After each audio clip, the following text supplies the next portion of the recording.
tells me we are live. It is the Audible Live, and there is so much to get to.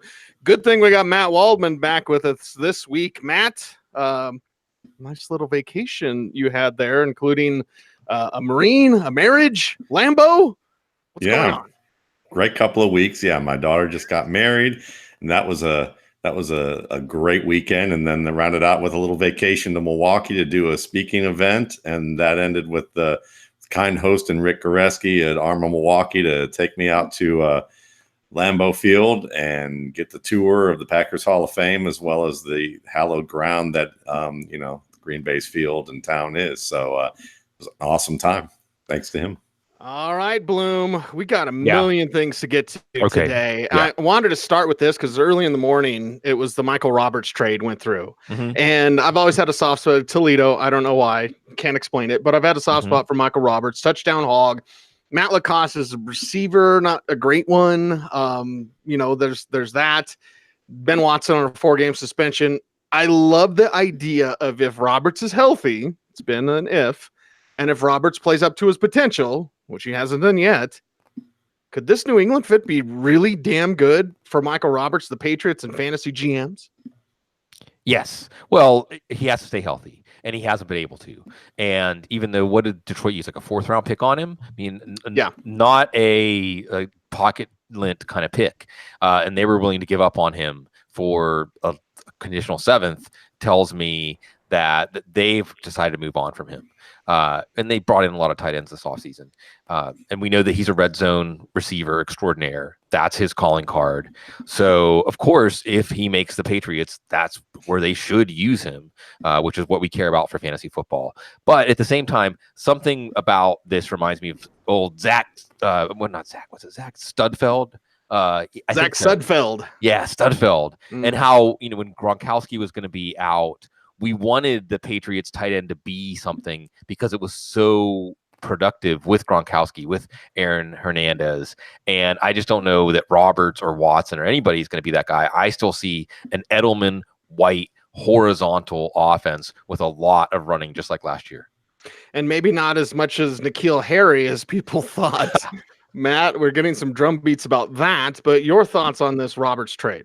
Yeah, I agree with Bloom. I think that it's more likely a stopgap option where they wanted to pick someone that was at least proven enough to deliver offense for them in the key areas that they need him to be present and available. And certainly there's a surplus on the Detroit Lions depth chart to be able to take advantage of that. And, they've had some good opportunities to work with the Lions in the past, getting Kyle Van Noy, and then also, having that connection with their coaching staff to be able to at least have a productive conversation, and that's what happened. That is what's happening, and they got a bunch of tight ends, Bloom, but I guess we've already debated a couple weeks ago, right, whether or not they would actually use TJ Hawkinson and Jesse James the right way, and we look at kind of what else is going on in Detroit. The word that Theo Riddick might not make the team. Okay. And then also the word that Kerryon Johnson going to catch 60 passes this year. There's some interesting minicamp reports coming out of Detroit, Bloom. Well, and that would make sense, right? Kerryon Johnson right now is part of a logjam of running backs in the 3rd round. And if I am up in the 3rd round now, I just kind of hope someone like AJ Green falls through so I don't have to pick someone out of this group, because there's a lot of potential there with Josh Jacobs and Aaron Jones and Kerryon Johnson and Derrick Henry and Devontae Freeman sometimes will fall to the 3rd round. And there's strong pro and cons for all these. And with Kerryon Johnson, it's CJ Anderson. No matter how much Detroit wants to run, I think they'll use Anderson.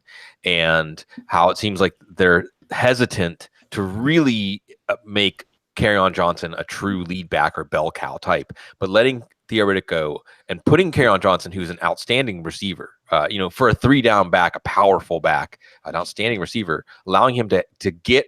And I think anybody, and this doesn't mean that it's Detroit is going to understand this, but I think you could really see with Kerryon Johnson that he was not just a rhythm runner, but almost like that kind of runner that drew power from the clashes, and he really was somebody that you wanted to feed to get hot. So hopefully they understand that. And if Riddick is gone and he gets those passing down snaps, that really makes him emerge out of that group in the 3rd round. And Riddick, and like Duke Johnson, and it's really odd that at this time that good receiving running backs have more tactical value than ever in offenses. Duke Johnson and Theo Riddick seem to be players that NFL teams aren't as interested in as you would think. So we'll see what happens if Riddick hits the open market. But this absolutely is something that makes me more interested in Kerryon Johnson. And hurts the Duke Johnson market that's not even there. They've been trying to shop him and haven't gotten anything close to what they wanted. So he's there, Baker Mayfield mouthing off about it, and then the vets letting Baker know what they think. Is this a big nothing burger in your eyes, Matt? Like I love the drama when people are like, the vets are telling Baker what they think. Yeah, good. I think we should send all the beat writers who overreact to everything to a local restaurant and let them cover what the activities in the kitchen, and then we'd probably have more drama out of the kitchen than we would Tony actually. Grossi there, because everyone else in Cleveland's like, okay, my man Aaron Goldhammer, what's up? Mary Kay does a great job, but you're talking about Grossi, right, Matt? Pretty much, yeah. I mean, they need to send him.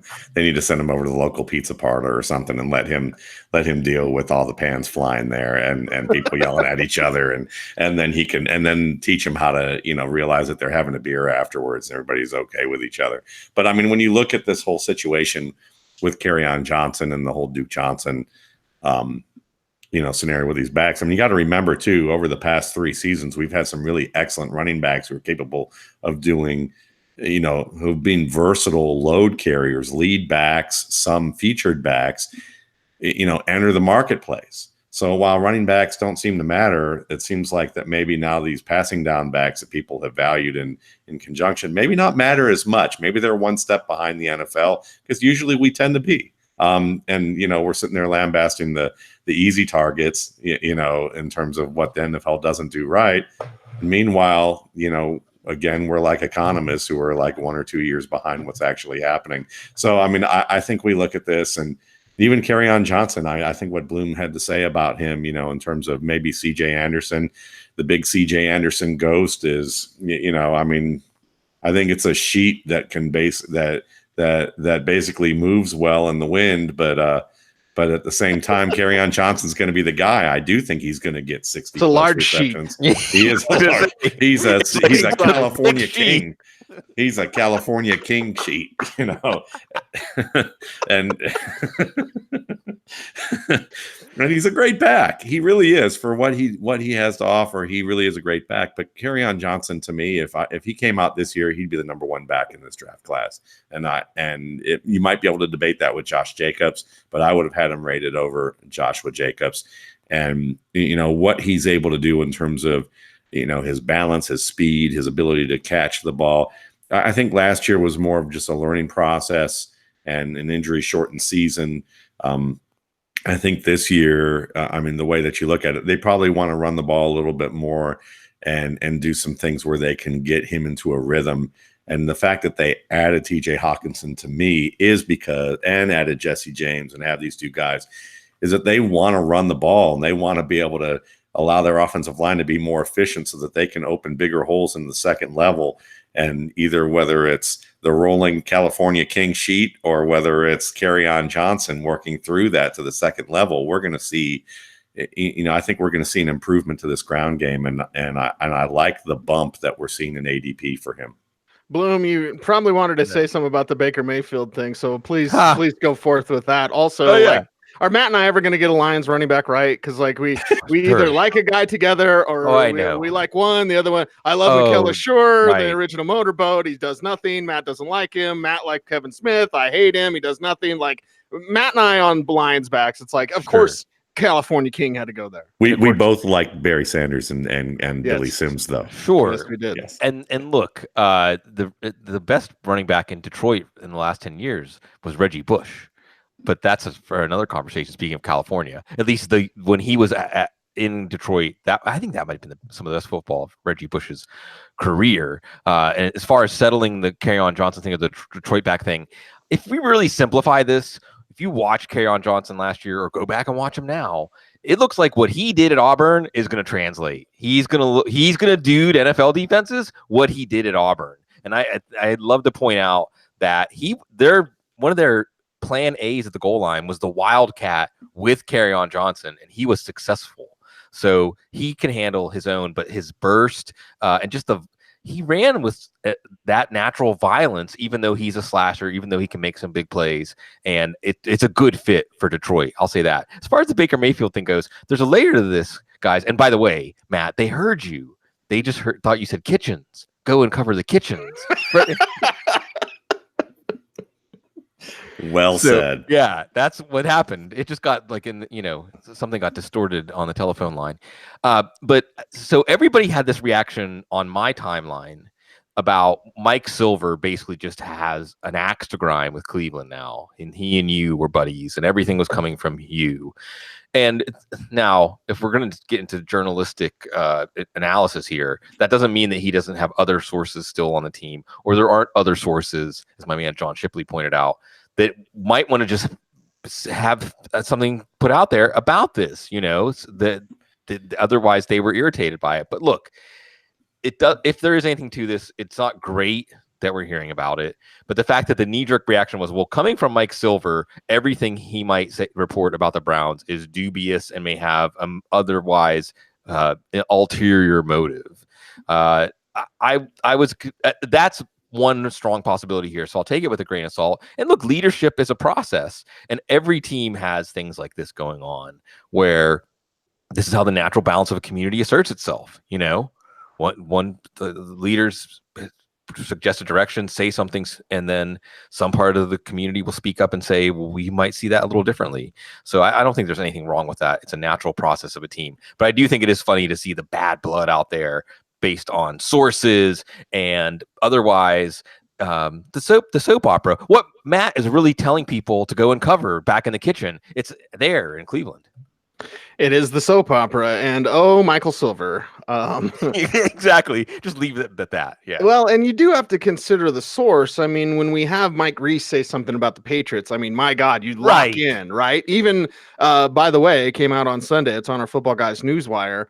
Where Braxton Berrios is one of the most improved players during spring practices. That's from Mike Reese. I'm effing listening to that. Yeah. Sorry, Joe. And it's Braxton Berrios, right? He might not even make the team, but if Mike Reese is reporting it, I'm listening. So you do consider the sources. I've seen Michael Silver in action. I don't have a great opinion of him, but I won't rant about that now. Maybe if I get fired up about something. He doesn't like my buddy D-Mac, but I've seen Michael Silver in work and in action. Everybody talks to him. So this isn't just Hugh. I think it's ignorant for people it's just talking to Hugh. Yeah, probably some of that, maybe, but everybody blabs to this guy. So who the hell knows? Matt, speaking of who the hell knows, my motorboat rookie of the year, I apologize to David Montgomery. I hate to do this to him. I already named him that after the draft, but man, Matt, I love these reports about David Montgomery that are coming out. I love when you go to our Footballguys newswire. And by the way, David Montgomery inking his rookie deal per Schefter. Also with David Montgomery, his receiving skills are impressing. Matt Nagy's even commenting on that. Running back 21, 404, and 12-team PPR. Mike Davis is there. Tariq Cohen is there. Fantasy GMs don't seem to care. They're really loving David Montgomery. And Matt, I'm loving what we're hearing about him from Matt Nagy and others. Yeah, I mean, I think and I agree that that's probably the way it should be. I mean, when you draft a guy as early as you did in David Montgomery, then you're expecting him to take over that lead back duty. And you have to remember that, even Jordan Howard last year, who everyone seems to be down on in the fantasy community, who I will say will be my lead back in what used to be a committee for Philadelphia, even though a lot of people will say it's still going to be a 3-back committee. I think Jordan Howard is going to take that over, and Miles Sanders is going to have to just learn how to hold on to a football. And we're going to healthy. He's got to get healthy and first. Get healthy too, and learn not to be Saquon Barkley. And so anyway, we're back to that. Jordan Howard was RB18 last year. RB18 last year, despite Tariq Cohen's season, in terms of what he was able to offer. Now, the big difference between this being a David Montgomery, Tariq Cohen backfield and it being a 3-headed backfield is whether or not Montgomery can pass protect, because we know that Mike Davis can do that. We know that Mike Davis is going to be the guy on passing downs if Montgomery can't do it. But if he shows decent enough pass protection skills, in maybe say 2-minute situations or even in 5-minute drills, then he could end up just locking down this role, and we won't ever see any of Mike Davis on the field.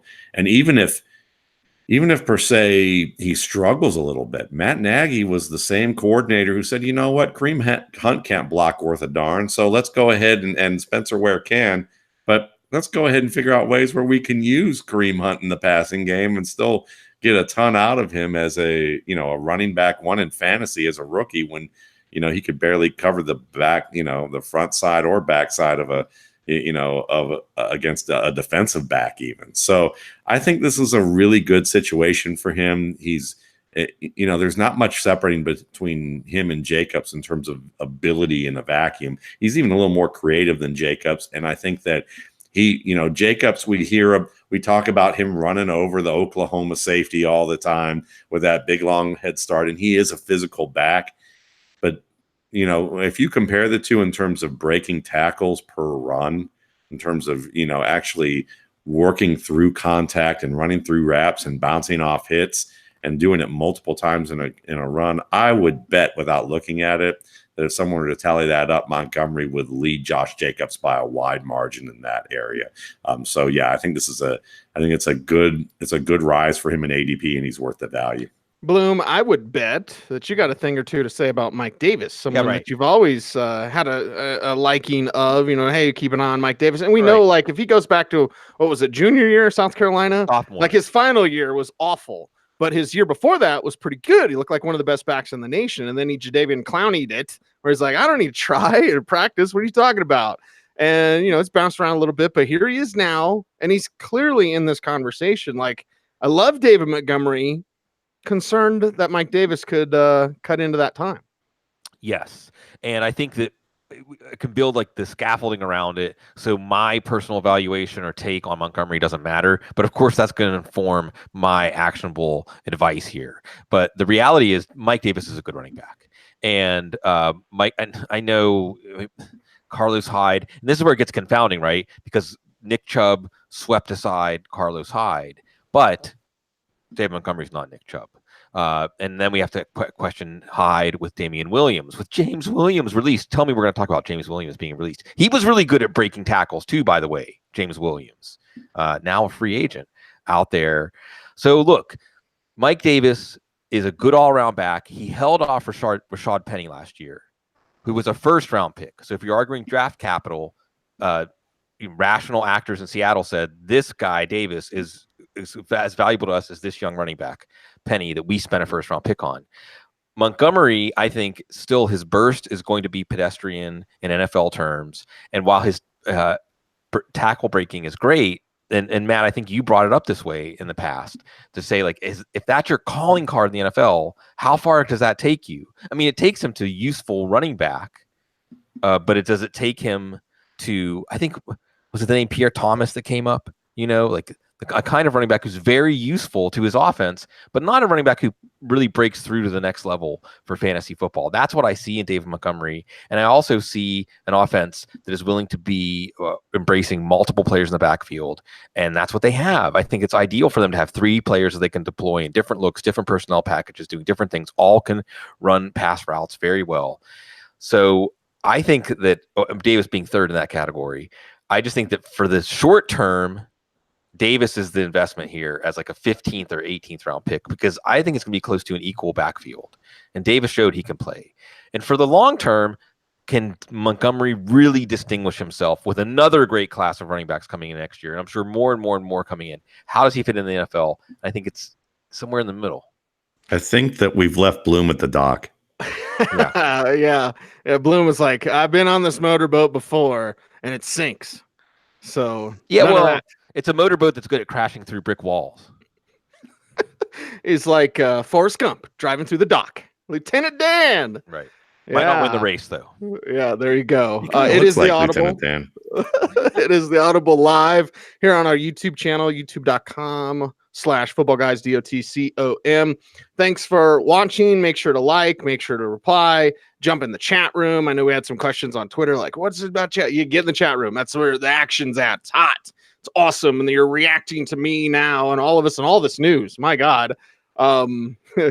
moving along because there's a ton of news to get to. And Bloom, I know you're going to love this one. I'm going to make you wait though, brother, because there was a report today, and this comes in, it was from Packers Wired picked it up, but where Jake Kummerow got 2 touchdown passes during minicamp practice, earned a lot of praise from Aaron Rodgers, talked about Kummerow's intelligence and consistency being in the right spots. Rodgers concluded by saying he was, quote, a big fan of Kummerow. Bloom, you're excited. Matt, you're up, though, because you were just in Lambeau. We're talking about Marquez Valdes-Scantling as well. There was a report about him today on our newswire, comfortable in this offense. He's the guy. You look at our Footballguys website under his player page, that upside take that you wrote, Matt, about Marquez Valdes-Scantling being comfortable in this offense. Jake Kummerow is there. Devontae Adams, yes. And then question marks, but answers perhaps in Valdes-Scantling and Kummerow. Absolutely, and I think the wrong answer is Geronimo Allison. A lot of people have him as ADP. The ADP is like 120 at this point, and that's about 70. I think that's like 50 to 70 spots higher than Valdes-Scantling in current ADP that we've seen. That probably will change, in terms of if we start looking at ADP over the next couple of days. I think that will change a little bit, but right now we're seeing Allison as the number 3 receiver, the slot receiver. He's going to play a lot of the slot. At least that's what he's projected for in 3 receiver sets. But in 2 receiver sets, it's Valdes-Scantling on the outside right now. So what that tells you is that, really looking at this right now, it's Adams, Valdes-Scantling in base sets. If you look at it as, 12 personnel or something along those lines. Or 21 personnel sets if they were ever to use a fullback. But you're going to see a lot of base 11 personnel, which means that Allison will be in there. Kummerow, then, you probably have to think he could have a shot to vault Equanimeous St. Brown, who is really, all athlete, not much of a great technician, very inconsistent player. And then Jamon Moore, who is tall, who's very quick and slow. And so when it comes to, longer speed. So Kummerow's a guy that, we look at him and you think, what are the Bengals known for? And I'd say one of the things that the Bengals are known for is not knowing what they have in players long-term, who that they get, in the late rounds and they label them something and then let them continue to work behind that and not really do much. So I think Kummerow is a guy that also he's the victim of kind of the white receiver complex that we see in the NFL too, where oftentimes, those guys, well, they must be slow and they judge them, inappropriately that way. So I think that I think Kummerow has a real shot to be at least the number 4 receiver. And if not even a little bit more, especially if an injury takes place to one of those starters. Yeah, he's not Adam Thielen, but he's not a slappy. And Bloom, now that you're all frothed up because you're waiting to talk about him, go for it. Yeah, look, the most important thing in this here is sifting through off-season news. And our job right now, it's not our early rankings, although that gives us a chance to hone our thoughts as we do the rankings as an exercise. And for you, reading them might also do the same thing. But we're all going to change our takes. We're all going to be very fluid as the real deluge of information comes during training camp and the preseason. And what we need to be doing right now is sifting through what's been going on the last 2 months, since the draft, basically, and say these are prompts that we need to look for this. This would be the next thing. And again, I'm talking about Narrative Street here. We're trying to find that golden thread of truth and follow it to fantasy bonanza, fantasy goodness, right? Fantasy nirvana. And one of the golden threads of truth here is going to be that this offense should be revitalized to some extent. To what extent? We'll see, but it has to be better than it was with McCarthy. It's going to come alive. The room's going to be spruced up. It's spring cleaning, and Rodgers is going to play better. And we know he can carry a second wide receiver in addition to Devontae Adams into fantasy relevance. Who will it be? And Valdes-Scantling is a candidate. I think that for reasons that Matt laid out, Moore, not really. St. Brown, not really. Allison, he may be the incumbent, but here's the other part of this where Narrative Street really comes in. Aaron Rodgers is the kind of quarterback who will just lock in on guys he likes. guys that he feels like he has that chemistry with. He picks favorites. Yes. So Peyton Manning, right? Like, we can look at this as an indicator, and it may be disproven, but at least it's a positive indicator that we need to follow this thread with Kumaro, who has the athleticism, has the size, has even flashed in a very short period last year to have the resume that if he has a 1,000-yard season, knock on wood, stay healthy, we shouldn't say that. Who could have seen it coming? We could see that coming.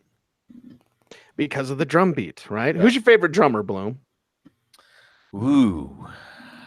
Matt's going to be some jazz guy. I already know that. Well, yeah, no. And Yours probably going to be some jazz. And jazz drummer, by the way, I mean, my God, you have to be one of the best. And that's even, I would say Dennis Chambers, because Dennis Chambers was a badass Sorry Joe with P-Funk. I mean, he was like laying it down, but then also I saw him with John McLaughlin and Joey DeFrancesco, and I saw him do more truly superhuman, I saw him with John Schofield and Mike Stern. That was unbelievable. Oh man. And he just does things that are incomprehensible, like things that you don't understand how he was able to make those drums make that sound. So it's Dennis Chambers. I'll say it's probably Neil Peart for me, although I have a soft spot for Tommy Lee. Animal? You mean, you say Tommy Lee, you might as well mean Animal, right? You like Animals drumming too? Yeah, Animals drumming, and I guess I won't talk about a sex tape. Sorry, Joe.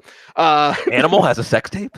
No. I was looking for some sort of reference, but I'm like, nah, probably lean away from that. See, so anyway. I told you they filmed The Dirt right down the street, like literally down the street, 3 blocks down the street from where I'm sitting right now. Right, there you go. Watch The Dirt, and also check out footballguys.com. Our Draft Dominator app is free this year. We're crazy. We're giving it away this year, so check it out on our app store, whether it's your iTunes store, if that's even still a thing anymore. Everything's changing, but also your Google Play Store, Android, iPhone, whatever. We got you covered. Put it on your app. It is free. It is the greatest app for fantasy football that mankind has ever had, and we are giving it to you for free this year. If you're listening to the sound of my voice and you're thinking, I want to dominate my draft, guess what you do? Go to your app store for free and download the Football Guys Draft Dominator. I can't believe it. That's what we're doing this year, and it's awesome for you, the customer. So check it out. Give us your feedback as always, Twitter, email, what have you. We appreciate each and one of you out there for checking out footballguys.com, free dailies newsletter, your Draft Dominators free this year, and of course the Audible right here, good and fresh for you, free as well. Bloom, I would say it was good and fresh. Maybe this is where my Tommy Lee joke will be. I don't know. I'll mix it in somehow. Mm-hmm. The Steelers and the reports of splitting things up. I saw our chat room talking about it, and it's one of the zillion stories today. Trust me, the wire's going to be easy for you tomorrow, brother, because all the stories happen today. But about this, well, there's Jalen Samuels, which we like, and then there's Benny Snell, who I personally don't like. I was talking to Big E, my best friend who's a Bills fan, and he's like, tell me about Devin Singletary. I was like, raving. And he's like, well, you got Benny Snell. And I'm like, yeah. Wish it was Darrell Henderson or Devin Singletary, or anybody else, Damian Harris, anybody. But anyway, so the Snell thing mixed in, I guess maybe that's where I went off in my mind anyway, shaking my fist, get off my lawn, Bloom. But what do you think of this? Yeah. Hey, we're going to be a committee this year. Yeah, well, first of all, as Steelers fans, and we can give a little schadenfreude to Matt Waldman here, there's no way I can talk about this without, again, saying it was a wasted pick. I mean, not to take anything away from Benny Snell. Put that on your bulletin board, though, and prove me wrong, please. Because I just think that, again, a la David Montgomery as a runner, pedestrian, fits in, blends in the NFL. Benny Snell's burst. He might have a lot of other qualities as a running back that are excellent. I think the Steelers just like his makeup. I think they just like the guy that he is. I think they just really love that. And the thing is, with the Steelers' offensive line, you don't need a top-notch. Skill will get it done behind the Steelers' offensive line. You don't need athleticism, but man, can athleticism add value. So if you're going to spend a pick on a running back, spend it on someone who can, give us. If they had got Justice Hill instead of, and here's my Freudian thing, right? Because I was going to say Ralph Webb, because this is the other frustrating thing. This is all about Steelers fan neurosis. They already have Benny Snell. His name is Ralph Webb. And he catches the ball better. Yeah, and James Conner. He's quicker. Yes, and James Conner said today that he looks amazing. Like Ralph Webb's should if they're now. This is where you get It into was my sleeper last year. Yeah, when he landed with the Patriots, I thought, ooh. And Patriots ended up with Damian Harris, and Ralph Webb could be as good as Damian Harris is going to be in the NFL too. So they already have that guy on the practice squad. So it's all about Steelers neurosis here. But the more important fantasy thing for folks to understand here is James Conner's good, and James Conner's going to be valuable, and the Steelers running back situation is going to still be one of the most lucrative for fantasy football. But it should be, again, with rational coaching, Randy Fichtner, Ben Roethlisberger, offensive coordinator, it should be split. It should be a multi-back approach, even including Benny Snell or Ralph Webb, because that is going to be matchup football is where it's at. The Steelers need to start doing it. There's 10th round running backs that can win your league. Jalen Samuels is that guy to me. Anything happens to James Conner, boom, Jalen Samuels, don't have to take him off the field. Done and done. Matt, you're going to make fun of us now, though, for being neurotic Steelers fans and worried about this. Oh, my God, they're going to split the backfield. Benny Snell. When I hear this, what I think of is when you were in class and the professor's like, "Listen, we're going to do group projects," and I'm thinking, yeah, group projects. That means that one or two of us out of the five are actually going to do the work, and it's usually going to be one of us that's going to be doing the work. So and you're going to hear the rest of other people finding excuses to kind of funnel it into that one person that they're glad is on their team. James Conner is going to be the dude doing all that work while everybody else is kind of shaking their head and stalling. And Fichtner's like the professor who's hoping to get a group project out of this and is soon going to realize that when he looks at the paper that's turned in or whatever the project looks like, it says James Conner on it. Basically, it's got his fingerprints all over it or his footsteps. So, Matt, if I can put this down to like either or terms, you're drafting in the second round right now, and you could get Nick Chubb or James Conner. Oh, Nick Chubb. So really, because where's Conner going so far? Like late-ish first, maybe to mid-second. I think 112 is his current ADP, running back 9. And it could slide a little bit. Oh, no, wait a minute. I'm wrong about that. I'd rather have James Conner. Excuse me. Oh, okay. I can't believe I said that. But yeah, actually, I'd rather have James Conner. I just like Nick Chubb so much that I had a little bit of bias there for a minute. Yeah. It's the Browns thing, right? Exactly. Yeah, it's the Browns thing. But I do have James Conner not far off from other backs. And I understand the whole idea of this. But again, it matches what I'm saying. I just don't believe that yet. I think Jalen Samuels is okay. I think that, I think Cecil's right. He can help you win it if you need to. But I don't know. I mean, we all saw what James Conner did last year. Yeah. And it's not because he's just some slappy behind a great line. I mean, this guy was dramatically improved as a receiver. He looked quick. He has great footwork. He's strong. I don't see what all the whining is about James Conner being just a guy. I mean, I think last year, I mean, if it weren't for a life-threatening illness that he probably would have been, an early round pick in drafts. I mean, I don't really get the whole idea of the committee at all. It makes sense because you had to talk me off the ledge about Le'Veon Bell. And you're absolutely right that until we see the Steelers, like we're projecting the change, no matter what they say, that we have to see it to believe it. So, you might be winning me over. Tipping points, Bloom. Yeah. Tipping points for Todd Gurley. I think a week ago we did this show. He was running back 7. Now he's running back 10. He's at 204. And that's interesting because you bring up James Conner, who's going at 112 before Todd Gurley.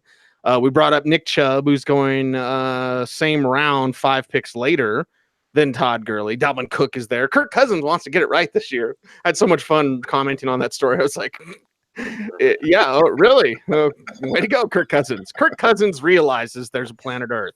But anyway, Bloom, this is an interesting conversation because there's Joe Mixon at 112. James Conner tied, same ADP, 112. Todd Gurley at 204. Tipping point enough to take him? No. Look, and we'll see, and this can continue to adjust. But from a psychological, intellectual, emotional point of view, where we are at with Todd Gurley right now is I need to see something positive before I'm going to start turning off in my mind the flicker of the worst case scenarios with this situation, because the reality is the last time we saw Todd Gurley, and it was over the course of an extended number of games, over an extended number of months, two very terrible things happened. One is the team was never straight about what was going on with him, and their usage or lack of usage. Like nowhere did it seem to make sense if you were going to tell a story about what was happening behind the scenes with Todd Gurley. And then Gurley's performance, it was odd.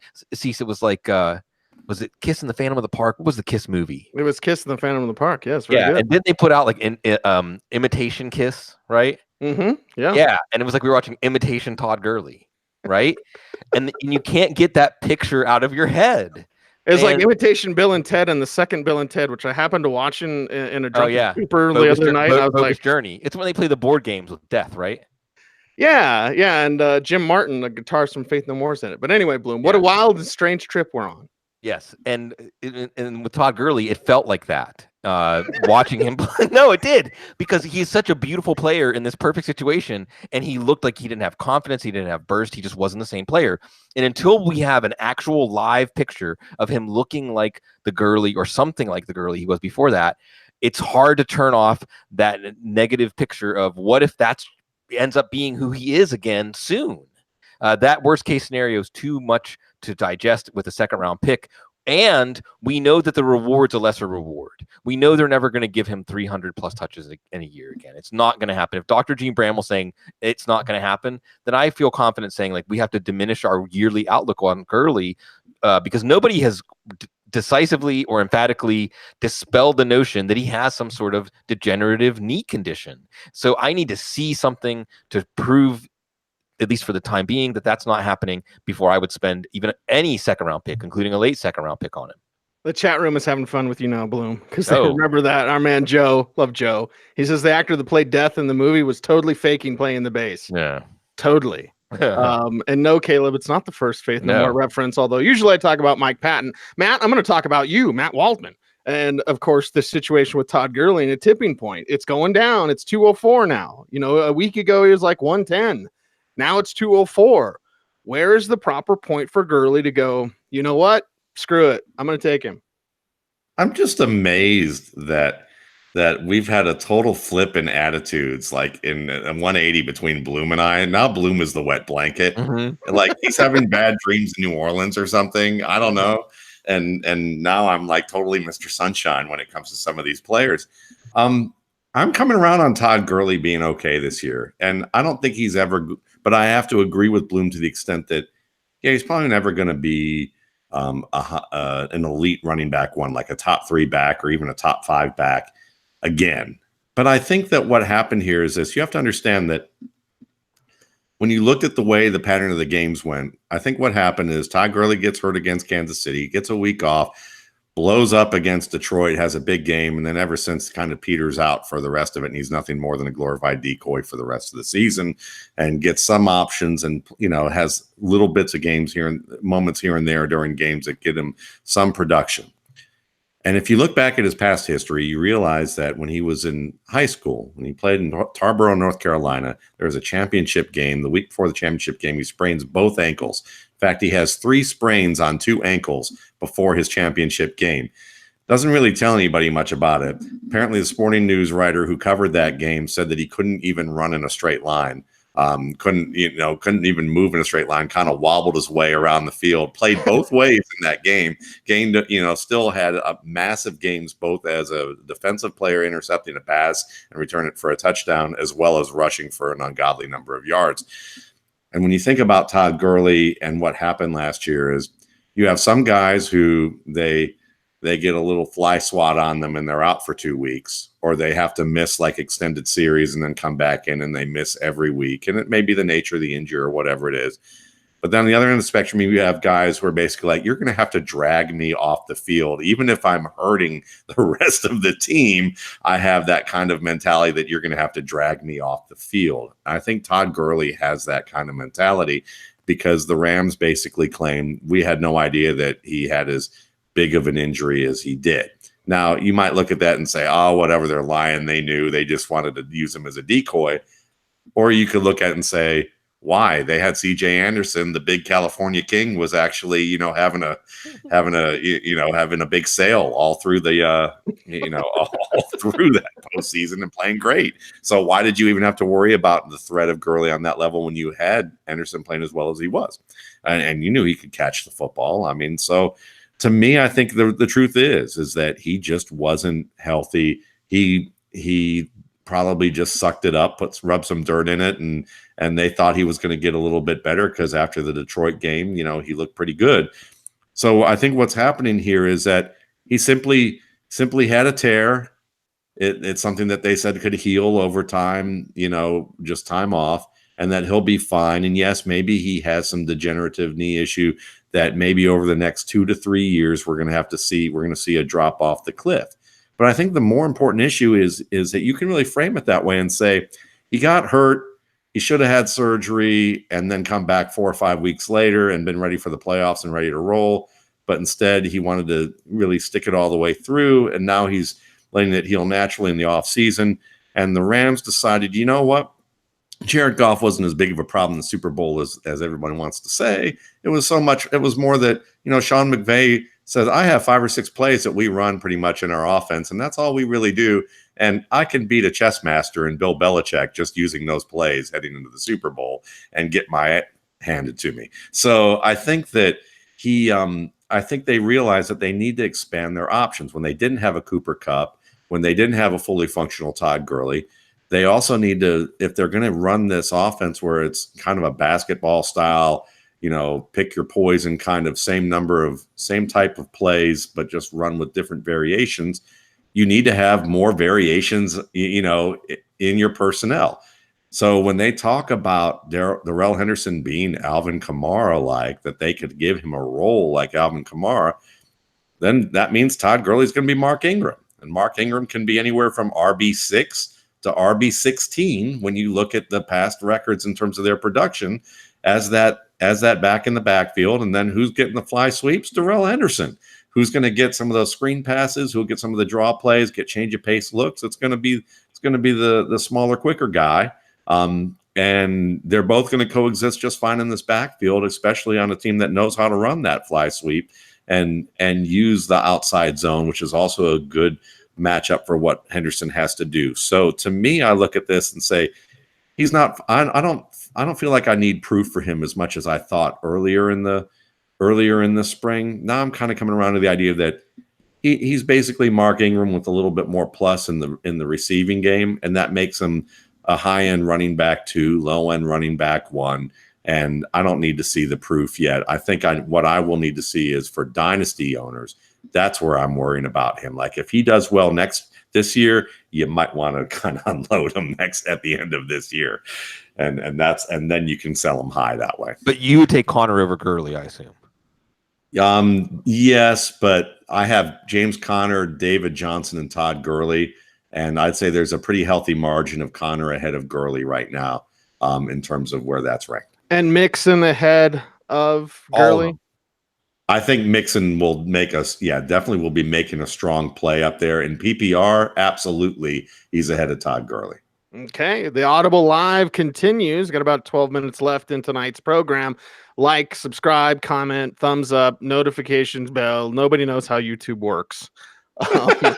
I'm going to leave that one alone, so don't get Steven Crowdered, although I don't think we're monetized anyway. But anyway, just watch, love us. Just love us, Bloom. That's all we want. That's all we really want. All DeSean Jackson wants is the damn ball and everything. You want to talk about drum beat. This is Daffy Duck playing the drum and the cymbal and everything. This is going nuts. DeSean Jackson and Carson Wentz love each other. Yeah, I'm listening, and especially because what's his ADP now? Like wide receiver 49? 9th round, 10th round, whatever. yeah, 1103 is his current ADP. So 1103 for a guy that's going to be Wentz's favorite guy. Okay. Yeah, that made me think, Cecil, like duck season, wabbit season, because it's DeSean Jackson season, baby. DeSean Jackson season. Yeah. Oh man, this one's easy. I mean, this is one. There's a few of these that are easy. Like I wrote about some of these. I wrote about DeSean Jackson. I wrote about Curtis Samuel and the 12 ADPs that can't last.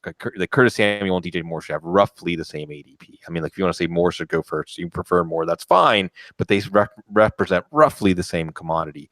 The commodity that DeSean Jackson represents let's remember with Ryan Fitzpatrick, with the Fitzmagic, he was a wide receiver 1, a week winning sometimes wide receiver 1.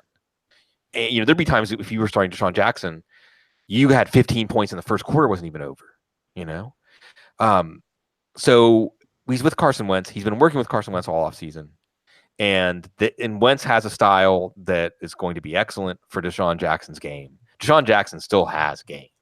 So absolutely. And it's not just DeSean Jackson. I think maybe it was Mike Kay. Don't quote me on that. There's so many good beat writers for the Eagles that was saying, look, this one of the 6 takeaways from minicamp is that DeSean Jackson's going to open everything up for this offense. It's going to open things up for Ertz and Goddard. It's going to open things up for Alshon Jeffrey and Nelson Aguilar and maybe JJ Arcega. Get that one, Cease Catalan, Barcelona. Arcega.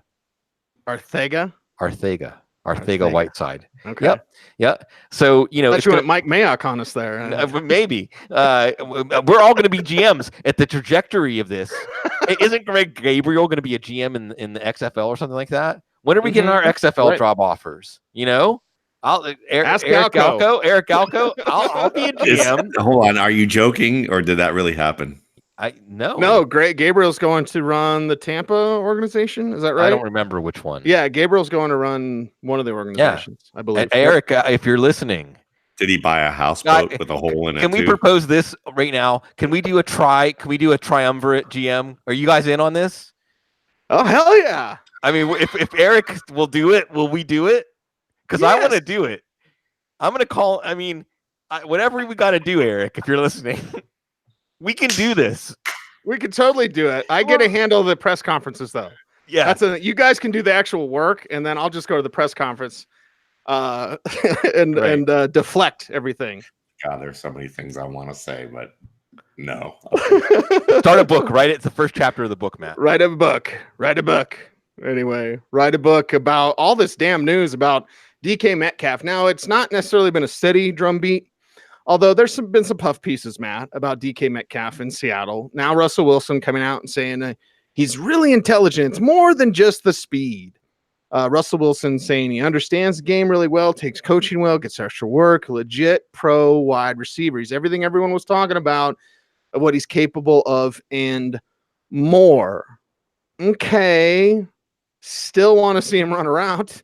Still want to see him stay healthy. Still want to see him actually make a cut at speed, not have to take 5 steps to slow down. Okay, and this is where I'm listening, but I still have my doubts about DK Metcalf. Matt, are you listening? Yeah, I mean, he's working with the number 2s right now, and he's going to have to prove that he can earn a role as a routine contributor in that offense this year. And what that's going to take is probably to show that he doesn't drop the ball at inopportune times, and that yes, he can stay healthy. But we'll talk about that in a moment. But the routes that he can run well are routes that either, of course, in a straight line, but also routes that break at a 45 and a 90-degree angle. I think he's pretty good at some of those routes that break at a 90-degree angle. But routes that break back to the quarterback, that's where Cecil, as you're referring to, he struggles. In terms of the actual quickness, he's very quick in his upper body and very explosive with his upper body. He is going to knock defensive backs sideways with his hands. I mean, he has some of the most powerful hands that I've seen from a receiver when it comes to making contact with guys, at the line of scrimmage. So I think he'll be used in a way where he'll have some high leverage opportunities and he'll make big plays, and people will be clamoring for him to do more, but he may struggle with being able to do more so that they don't have him on the field as often as fans would like this year. So, I mean, I'm not worried about really him developing into a player who can be helpful to the Seahawks and even be, a Kelvin Benjamin plus type of player, because of his attitude and because of what he does well.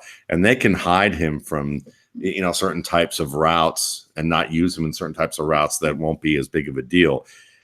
To me, the bigger deal is he going to run out? Is his bone basically going to tear away from a muscle? I mean, basically with how fast he moves and how big he is, I just wonder about his ability to stay healthy at the dimensions that he has. So that's an interesting guy. I will say this about Carson Wentz and DeSean Jackson, though. I hope that that's working out well, because DeSean Jackson said, listen, just throw it as far as you can and I'll run under it, because otherwise, I've said this on a recent podcast elsewhere, Carson Wentz sucks with the deep ball. He absolutely sucks at it. He's a good quarterback, Eagles fans. Repeat after me. He is a good quarterback, but he sucks with the deep ball unless it's him running around like pre-motorcycle Ben Roethlisberger and throwing the ball up for letting a safety kind of loses his discipline and then be able to throw it behind him and lets a receiver play outfielder. When you do that, he can hit on deep ball, but we've watched him enough that if he has to throw the ball 40 yards and above, he's either way behind, way in front, way to the side. He couldn't get it right. If you had him throw the ball 20 times, it would fall differently each time. So as long as he either was told, just throw it as far as you can, and I'm able to catch up to it, or they're throwing him the ball at about 25 to 35 yards like they're doing with everything else, and he gets that early separation, I agree. I still think he'll be one of the best, but I am a little worried about that part of it because for, as much as they say it'll open up the offense, well, it's still Carson Wentz and he still can't hit it. He still can't hit a deep pass, at least until he's proved otherwise. Andrew Knight says, you guys are on fire tonight. Loving it. Yeah. Thank you, Andrew. It's just a lot to talk about. Love talking with my brothers. Love having Matt Waldman back. Matt, your daughter's a Marine. Yeah, isn't that crazy? Yeah, she's at Camp Lejeune right now. After 2 days after a wedding, she had to go to North Carolina, and then she'll be stationed on the border of Arizona and Mexico. So she's loving life, and she married a former Marine, so he knows what it's all about, and should be a fun family times when they come back and visit. Hoorah! Sigmund Bloom. Final thoughts from New Orleans. Well, final thoughts, just to touch on DK Metcalf and the DeSean Jackson point is, who does throw a good deep ball? Russell Wilson. Rainbows. Yeah. And I even think Jeff Blake's like, look at them rainbows. And this is where I'm coming around to DK Metcalf being a really simplistic take here. And he, just like Tyler Lockett showed us last year, 75 targets, 80 targets can be enough if they're Russell Wilson targets to make you a wide receiver too. And so that's enough for me. I think he's not going to become, top 10 overall, do everything receiver, but that's okay. 55 catches for 1,100 yards and 10 touchdowns or something like that. Like if he levels off at that, you'll be happy that you have him. And we touched on Joe Mixon quickly. Joe Mixon, I think, is the most likely running back outside of that big four, unless you're counting David Johnson, because David Johnson's already been there. Outside of the big four, to make the leap in. So like next year at this time, Joe Mixon's an automatic top 5 pick because I think Cincinnati's offense is a good sleeper offense. Ian Gurley are flip-flopping. Mm-hmm. Yeah. And Mixon can do a lot as a receiver because I think Cincy's going to be behind a lot because their defense sucks. Anyway, that is a wrap for tonight's program. Love talking fantasy football with you guys. Listen, it's never an off season for talking Broncos. Oh, wait, we didn't talk Broncos tonight. It's a Broncos show. What are we doing? I think it's because we had to rant about the Steelers, and there'll be plenty of Broncos stuff to get to. Buy Royce Freeman stock. Anyway, Sigmund Bloom, follow him on Twitter at Sigmund Bloom. Matt Waldman is at Matt Waldman. I'm at Cecil Lammey. The show is at the Audible. Again, thank you all for watching, for listening, subscribing on iTunes, all that sorts of good stuff. Couldn't do it without you. And as always, thank you. Check out footballguys.com. For the great Matt Waldman and the fantastic Sigmund Bloom, I'm Cecil Lammey saying thanks, stay tuned, and stay frosty.